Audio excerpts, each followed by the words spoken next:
Okay, and we're back, and I'm joined tonight. We're going to talk a little bit about the upcoming Phillies and the Mets series, and I've got my good friend and co-host on MLB This Week, Rich Baxter, is on the line, and Rich is joining us here on the Hangout to talk about this series. And we've also got a very special guest who's jumping in to join us and to interrogate Rich.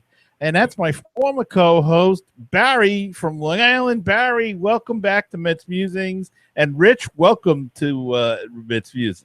Thank you very much. Thank you, Gary. And it's finally, I get to speak to the legend that is Rich Baxter. This is really cool. How you doing, Rich? Good, Barry. How are you?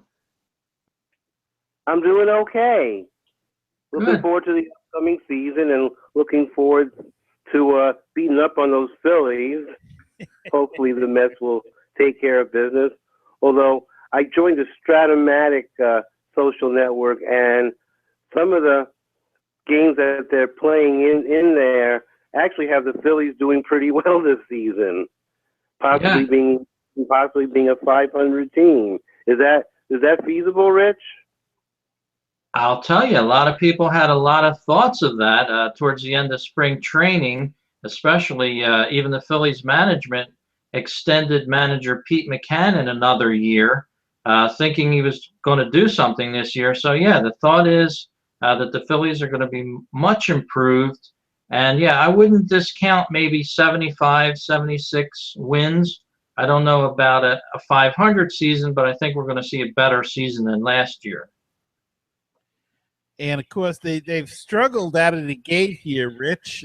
Dropped 3 against the Cincinnati Reds that a lot of people kind of figured that it'd be the Reds, the Phillies, and the Brewers fighting it out for the worst team in the league. And what have you seen over these first couple of games from the Phillies? What can we expect with them coming into Citi Field?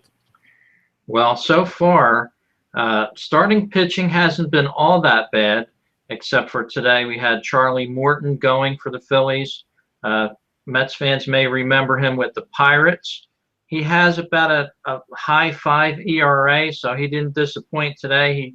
He gave up 6 earned runs. The Phillies lost their 3rd game in a row. The whole opening season out there in Cincinnati, they got swept. Not a good way to start the season out, as Barry was alluding to, but hopefully maybe they can turn a better leaf over when they go to New York and play the Mets. Well, we hope not, Rich. But when it's got to be tough, though, opening up on the road like this and playing at least 6 games before they even go home. Are they coming home next week and opening up the series there? Yeah, the home opener in Philadelphia is going to be on Monday.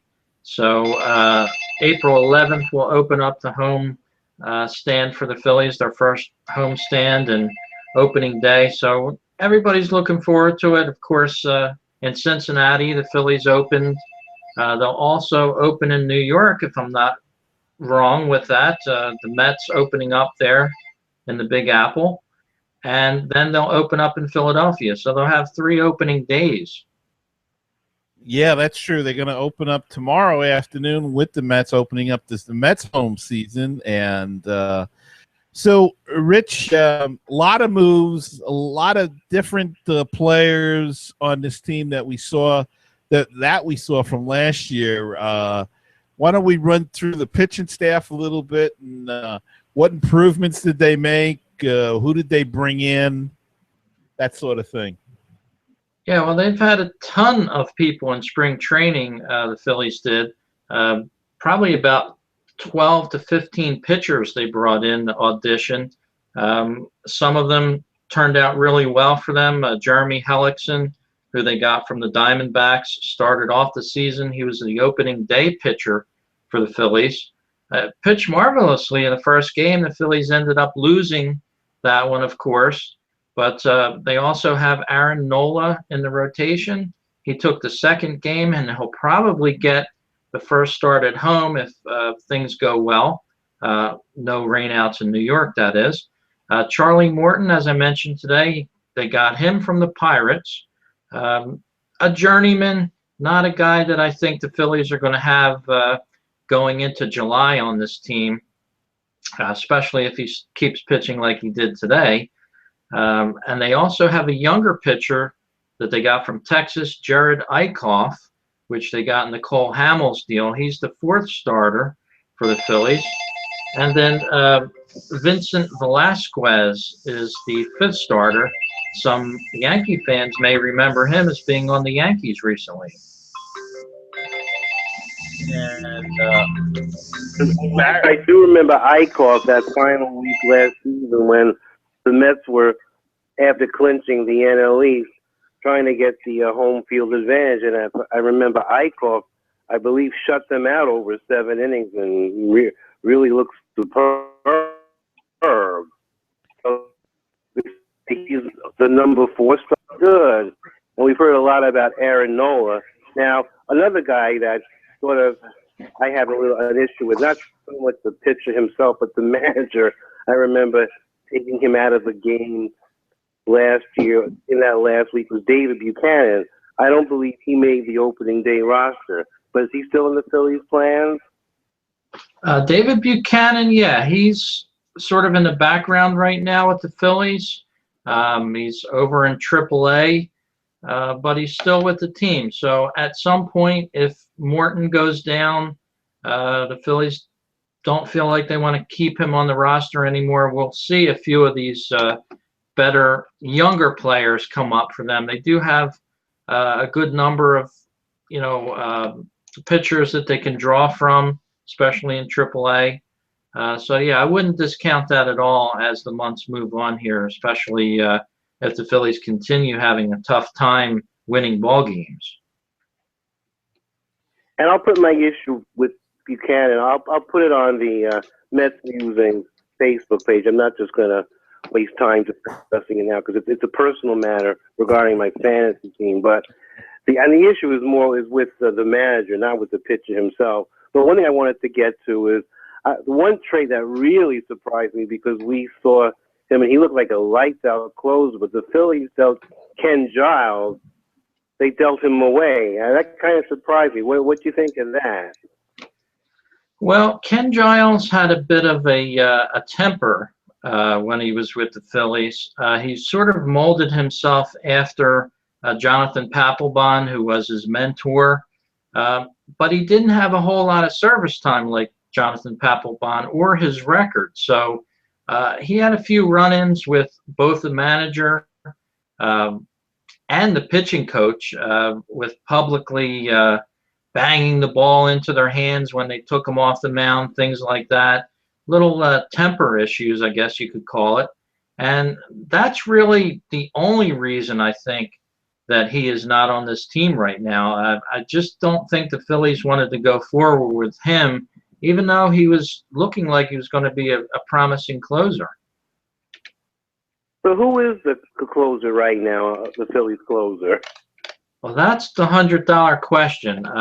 Coming out of spring training, manager Pete Mackanin said that it's going to be closer by committee. So there's really no named closer for the Phillies yet. They're going to sort of come to a decision on who they're going to put in at what certain point of the game. But so far, there has not been a named closer for the Phillies, which I had in my blog the other day at fightingphillies.com. I think it's kind of bad to do that because the bullpen doesn't know who that closer it could be anybody on any given day so far, and it's just not a way to run a ball club, in my opinion. Well, Gary and I can attest to that, not last year, but the year before, when the Mets brought in Jose Valverde and Carl Farnsworth, and that didn't turn out so great, and they basically just kind of just flamed out, and it delayed the development of the guy who turned out to be, and now is a lights-out closer, and Jerry Familia. Yeah, but it all worked out in the end, and I guess the Phillies feel that they're in such a rebuilding mode that somebody will hopefully somebody will take the lead and come out on top and grab the job. But there is some hope there, as there are some good young players. The Phillies picked up that young man from, I believe it was Texas Rangers, that they picked up as a Rule 5 draft, and he had a pretty decent season last year. I can't remember his name, but Odabe, or the guy I'm talking about has played some center field. Center fielder. Yeah. Odubel Herrera. Yes. Yeah. A lot of that. Oh, yeah, Herrera. Yeah, that's the guy. Yeah, he is still the Phillies center fielder this year. They're giving him an opportunity again this year. He showed some promise last year, a lot of hustle. Hasn't done much with the bat so far in the first 3 games, but maybe he's like a warmer weather type of player, sort of like Ryan Howard is. He's well known to Phillies fans to be a guy that really starts excelling when it gets warmer, say in late May, June, July. Right now, in certain cities, it's going to be cold. I think the weather in the New York area probably won't be too great over the weekend for this series, but that's April in baseball.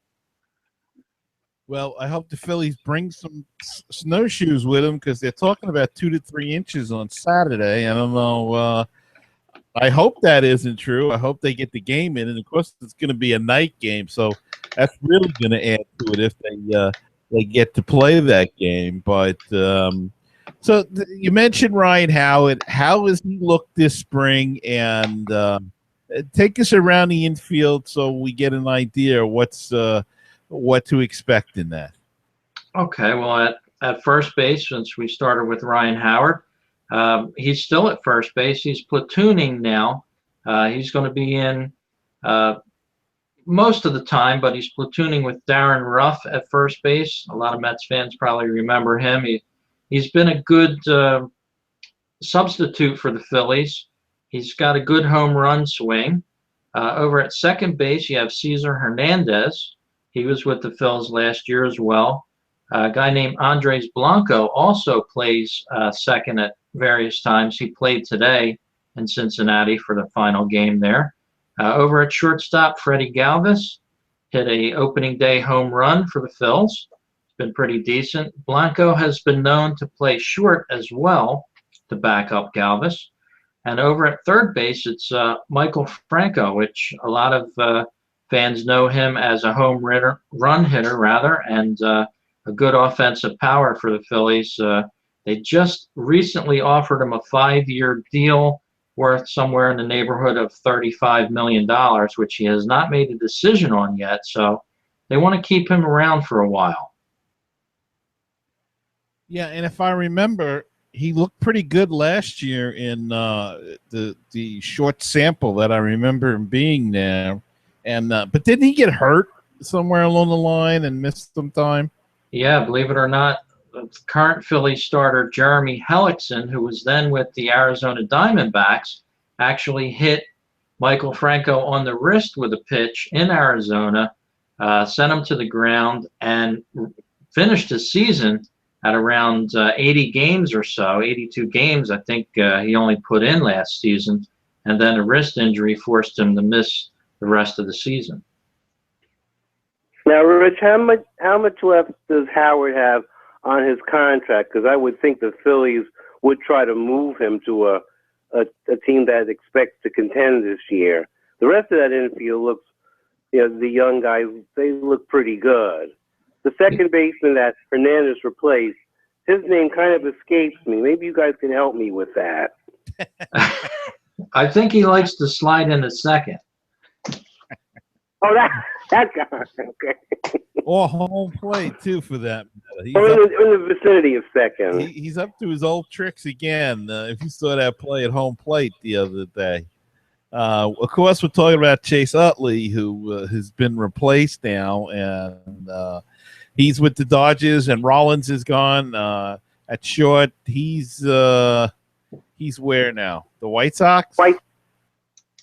Yeah, the Rollins deal went to the White Sox. Surprising, because I think Jimmy Rollins has a lot left to play. I don't think he's ready to go to pasture yet. I probably see him playing another 2 years.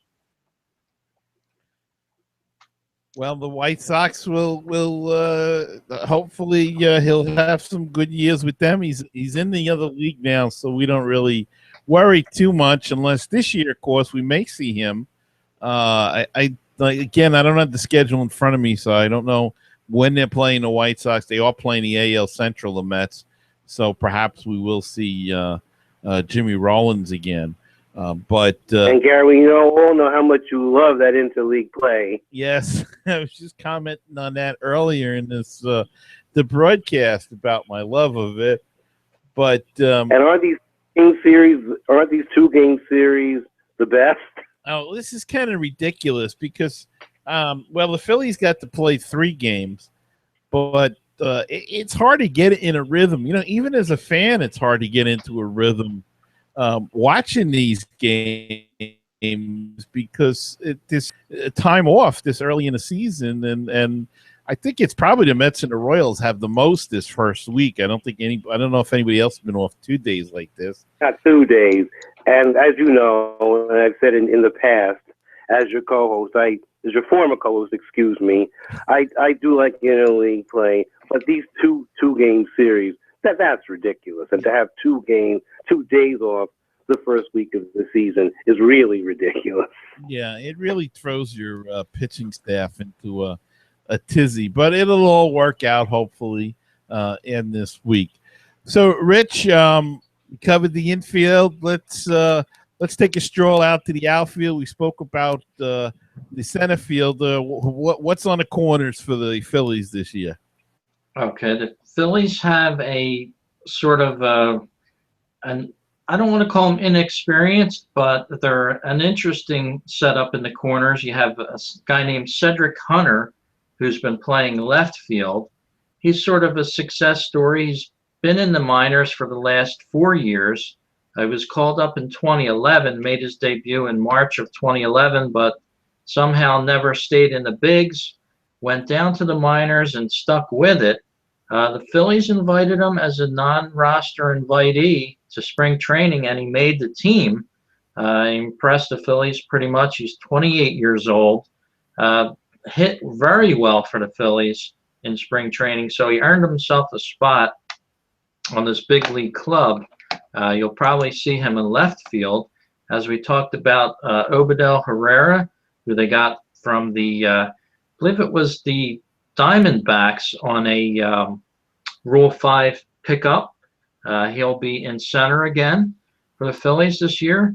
And over in right, they've been platooning between 2 guys, one guy named Peter Borjos, who has played with the Anaheim Angels. He actually hooked up with current Phillies GM Matt Klentak, who is new this year with the Phillies. Of course, many Mets fans may not know that Ruben Amaro is now gone out of the Phillies upper management.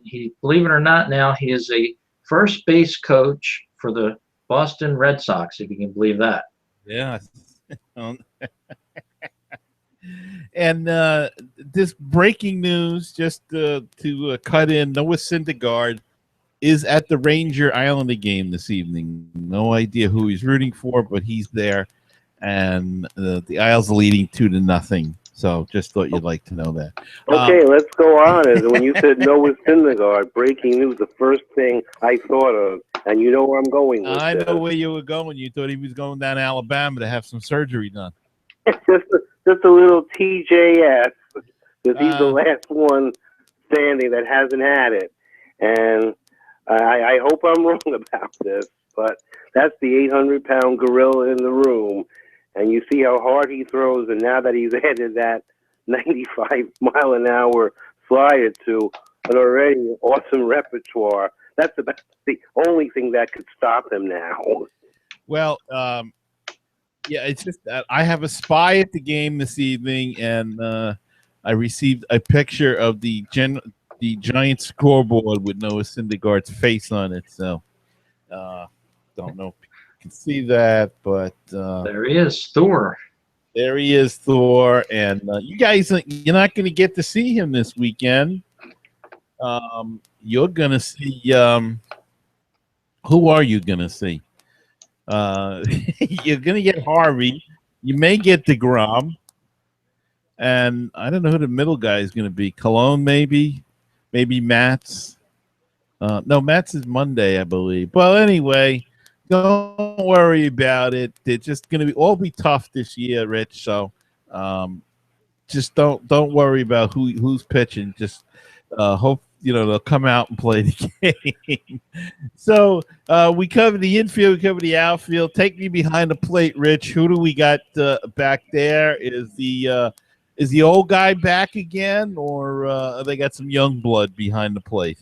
Well, believe it or not, the Phillies had about 5 catchers in spring training this year. They had some great catchers, as a matter of fact. Carlos Ruiz, who you're referring to as the old guy, only 2 guys remain now from the 2008 World Series championship. Carlos Ruiz and Ryan Howard, that is, on this team. So Ruiz is still your everyday catcher.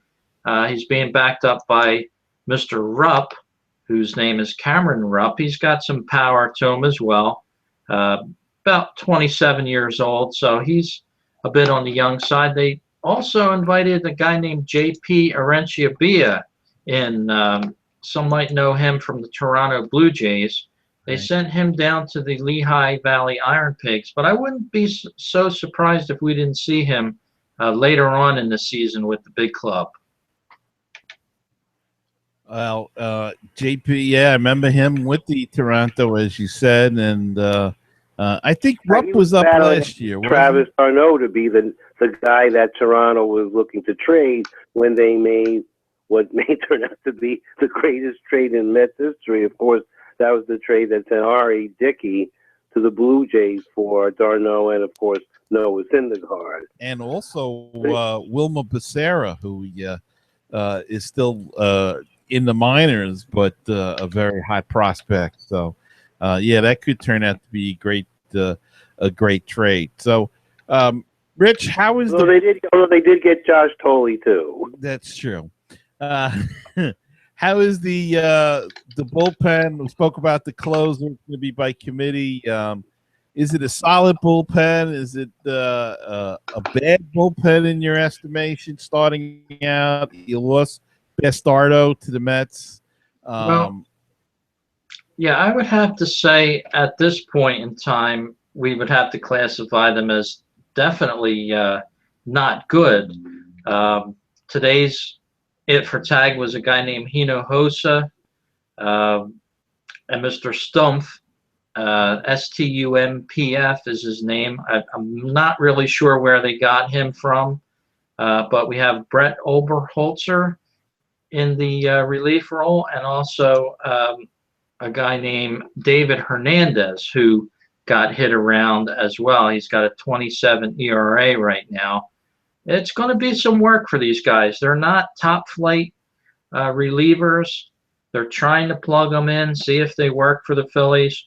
They seem to work pretty good during spring training, but spring training is not the regular season. So now it is the regular season, and they're kind of seeing the quality bullpen that they have maybe. So we're going to have to go another week or so into the season and see if this bullpen is going to last a month or two with the Phillies. But right now, I think some bells and whistles are going off in the management office that they may need some serious work in this bullpen. And didn't David Hernandez come from the Diamondbacks? Yes, he was pretty good for them. Yeah, he did. But like I said, he got lit up the other day. So he is 30 years of age, and he's not really one of your top flight relievers, but he was certainly pretty decent. His 2015 salary was only $2 million, if that shows you the caliber of player he is. But hopefully the Phillies can get into some ball games and get the lead and hold them. That's been their biggest problem last year. They've had offense. They can't score runners. That's another one of their big issues. They leave a lot of men on base. So we'll see with this series in New York if they can right some wrongs of the first 3 games and maybe pick up a win here, especially against the Mets. I know it seems like an uphill battle, and the Mets are probably licking their chops that the Phillies are coming into town on opening day. Well, yeah, I'm sure that they are. They handled them pretty good last year, and it would be nice to get a good start this year. And unfortunately, they're the type of team that the Mets want to score off and get going on. So hopefully the Mets will be able to do that. But a lot of faces, a lot of new names, Rich. And how does this team, from what you saw in spring training, tough to say, I know, but how does it work out defensively? Is it a pretty good defensive team? Is it a poor defensive team? Somewhere in the middle, great defensive team? How do they look overall? Well, right now, being that it's 3 games into the season, they've had their missteps in the first couple games. They haven't looked as sharp as they did during some points during spring training. The Phillies did finish up with a 15-10 record in spring training. Maybe that was the fuel that told management to give manager Pete Mackanin an extra year onto his contract. He was really only hired for 1 year, being this year. But the middle of spring training, Phillies management offered him another year with a chance to go in for a 3rd year at the option of the Phillies. So they gave him a little security in the sense that maybe he can bring some of these younger guys up and have them play together well. But so far, I think it's sort of an untested team. They're so new playing together. It's sort of like a whole new group, as you said, Gary, younger players and, mixed in with a couple of the older guys. But this is a brand new Phillies team. They're gonna need a couple weeks to work out the kinks, it seems. Well, and how are the fans feeling with a rebuilding Phillies team, having had so much success prior to the last couple of seasons? Are they okay with it for the most part? Well, I think words of hope and optimism help soothe some of the pain of last year. Attendance has dropped. The Phillies used to sell out every game during the heyday, as you said, 2008, 2009, 2010, and then it started to drift off from there. But I think a lot of fans are optimistic that a rebuild is in place. They have new team president. They have a new general manager. And these guys have made a few changes. The new team president is named Andy MacPhail. You might remember him from the Cubs. He's also been with the Baltimore Orioles. He brought in a guy that used to work with him in the Orioles named Mack, who they got from the Anaheim Angels. So he has some contacts with many players. He was an assistant GM out there in Anaheim, and he's a younger guy. He's like 35 years old. This is his first job as a GM. So he's getting his feet wet. He wants the players to play hard, play well, as does the manager, Pete Mackanin. So we'll just have to sit back and see. And I guess the big word from Phillies fans has to be patience. Now, Rich, Rich, one thing that would really be nice, and you promoted on MetsMusings about the Mets-Phillies rivalry. The thing is, it's been very rare when both teams have been good and contenders at the same time. It's really one of those weird anomalies that when the Mets got good, the Phillies regressed, and vice versa. And when the Phillies started winning the NL East in the mid-'70s, that's when the Mets really got bad. And then, of course, the Mets turned it around in the mid-'80s, and the Phillies got bad. And it's just gone back and forth, except, I guess, for those 2007, 2008 teams when, of course, we know as Met fans, that didn't turn out so great. But thinking throughout the history, that's about the only 2 years that the Mets and Phillies have really been contending teams at the same time. Very Yeah. weird. Yeah, and that's the sort of ebb and flow, as I like to call it the tide, so to speak, of each team. Your tide rides high sometimes, and then it'll go low, maybe in a 5 to 7 year cycle. That's for sure, Rich. And with this new young general manager, 35 years old, is he one of this new breed with the analytics, Rich, or is he sort of in the middle or old school type of guy?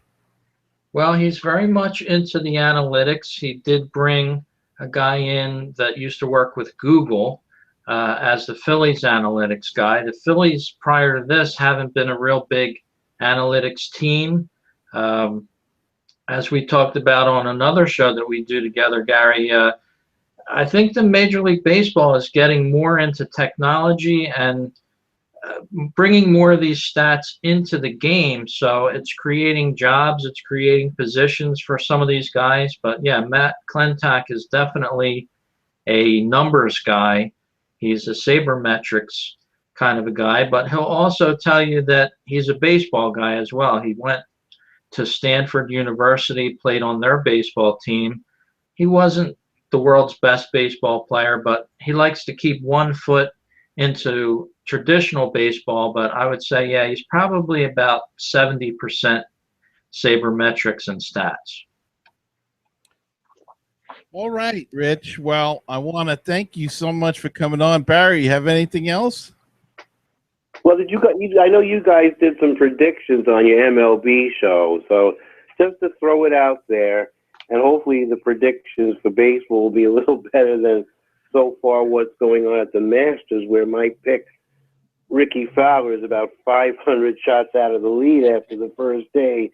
But I'm going to give it a shot. So if you guys are okay with that, I'd like to just throw it out there. Sure, go ahead. Okay, well, I have the Mets winning the NL East. I wouldn't dare say anything different, but I really do believe with their pitching that they will repeat, although it'll be a battle between them and the Nationals, who are definitely improved. Better manager, at least as far as his track record shows, that Dusty Baker's first year with a new team, that team usually does pretty well. I have the Cubs winning the NL Central and the Giants winning the NL West. The second wild card, along with Washington, I have is my favorite team, the St. Louis Cardinals. And I have the Mets and the Cubs battling it out for the NL pennant, although it was tempting, being an even year, to pick the Giants. But I have the Mets winning the pennant. And in the American League, my playoff teams are the Red Sox winning the AL East, the Indians, the AL Central, the Astros, the AL West, Toronto and Kansas City, the wild cards, Kansas City advancing to then get beat by Houston, who will get their revenge on them. Cleveland beating the Red Sox and then beating Houston for the pennant. Juan Uribe is on the Indians now. He tends to be a good luck charm for whatever team he goes to. And the Mets beating the Indians and being the 2016 world champions. All right. Well, we all seem to agree with that. Rich picked the Mets to win it all. I picked the Mets to win it all. So, and Barry, you make it a trio. Well, guys, this has been great. And looking on the clock, we're up against the clock now. So I'm going to thank you all. Rich, FightingPhillies.com, PhilliesTalk.com, and MLBThisWeek.com, where you can hear me and Rich again together. We'll be together on Sunday. So, Rich, thanks so much for coming on this week. Thank you, guys, and nice to talk to you, Barry. Hope to hear a lot more of you on the MetsMusings this year. And Barry, always a pleasure. Thanks for stopping by, and we'll talk again, I'm sure. I think that's a pretty good chance that we will. Okay. And Rich, it was great finally talking to you as well. Nice talking to you, Barry. All right, and we'll be back right after this.